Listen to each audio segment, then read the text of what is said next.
നമ്മൾ ശരിക്ക് പരിശ്രമിക്കാതെ തോറ്റുപോകുന്നതാണ് ഏറ്റവും വലിയ തെറ്റ്.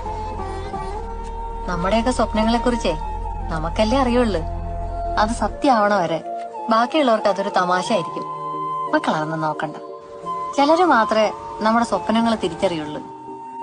അതിനുവേണ്ടി നമ്മുടെ കൂടെ നിൽക്കുള്ളൂ. നമ്മൾ അവരുടെ അടുത്ത് കൂട്ടുകൂടണം. അപ്പൊ അവർക്കൊപ്പം നമ്മളും വളരും, നമ്മുടെ സ്വപ്നങ്ങളും വളരും.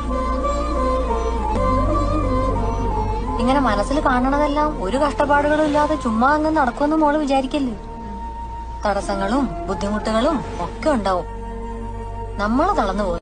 ഈ തോൽവിയിൽ നിന്ന് വരുന്നവരുണ്ടല്ലോ, ജീവിതത്തിൽ ഇനി എന്തൊക്കെ പ്രശ്നങ്ങൾ വന്നാലും അവൻ പതറാതെ നിൽക്കും.